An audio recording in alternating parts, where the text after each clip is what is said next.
of this church, and service is its law. That's the declaration that we said out loud every Sunday morning in the Unitarian Universalist Church where I grew up. Love is the spirit of this church, and service is its law.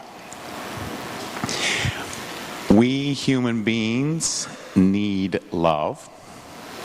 From the precious moment after birth, when the newborn baby is gently placed on the mother's bosom, to the time when a tender elder takes last breaths before death, we human beings need love. We need love as much as we need oxygen. We need love as much as we need water. Dr. King said, love is the most powerful force in the universe. On Father's Day, we celebrate and appreciate love given and received among fathers, family, and community. For some people, from infancy onwards, the love of a father or fathers stabilized and edified their life. We also honor the reality that for some people, love from fathers too often was scarce or completely absent.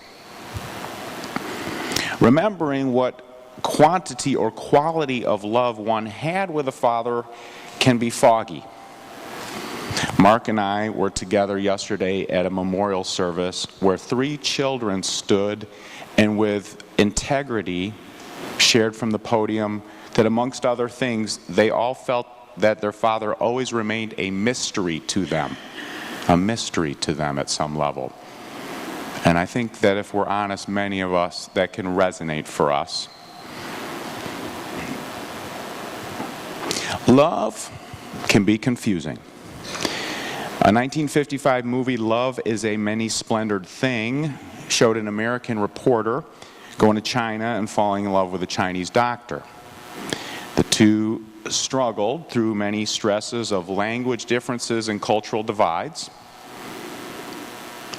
Reflecting upon the journey of our own lives, we see that even when people speak the same language, like English or Spanish or any other, they can still struggle when they speak different love languages.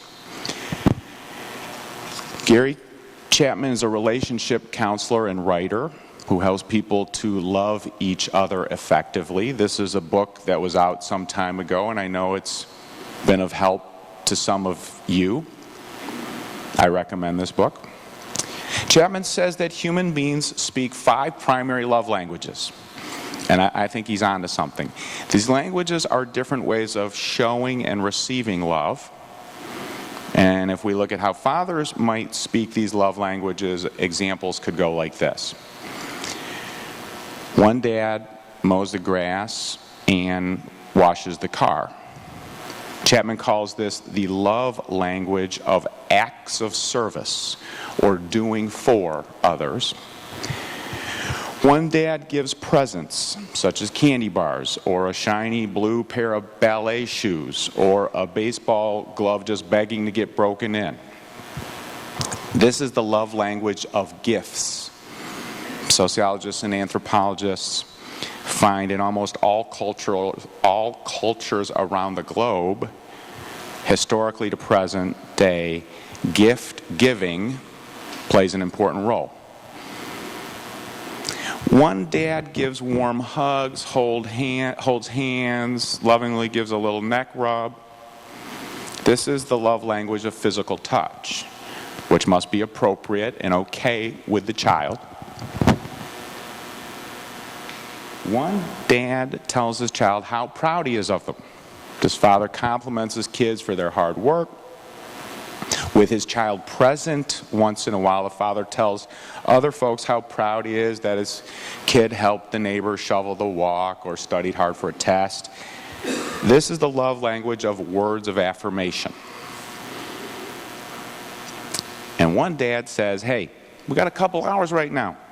You want to play hopscotch, or make a picnic and go to the park, or play some Scrabble? Let's just hang out. Why don't we just let's hang out. This is the love language of quality time.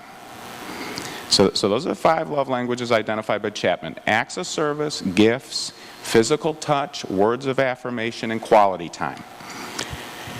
The challenge comes, wish it was so easy, right? Oh, the human condition. The challenge comes from the reality that each person has only 1 or 2 primary languages which we speak, or prefer, or need to use. And many times we're in relationships in which we do not speak the same love language.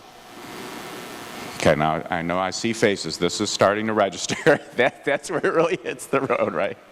We're in relationships with others who do not speak the same love language. This includes fathers and children and spouses and friends, and I think this disconnect can happen in almost any kind of relationship of value. You may be thinking back to 3rd grade right now, or high school, or a million different relationships where you were maybe speaking a different love language than a buddy, or a friend, or a girlfriend, or a boyfriend, or blah, blah, blah. Problems arise when folks assume that others speak the same love language as they do. As kids and parents grow older, the speaking different love languages without adjustments can lead to love tanks dwindling down to empty. Dad might do the laundry so everyone has clean clothes, but a child may be sad or hurt because the same dad does not sit on the couch to talk or say, hey, let's go for a walk in the neighborhood. Fathers also may feel unloved.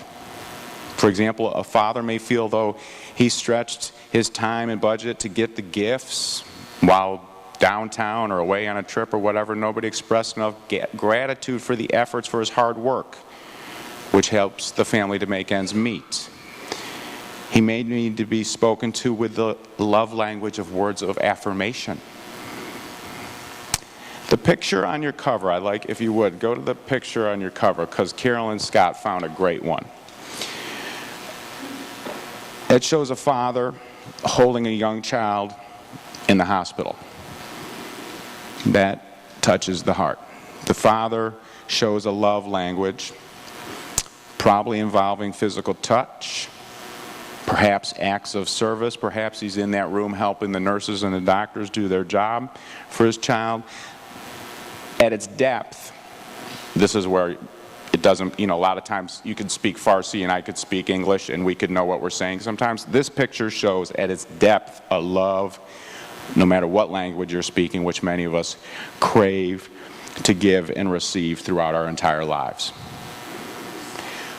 What love languages do you speak? I'd like you to just think about that for a little bit. What love languages do you speak?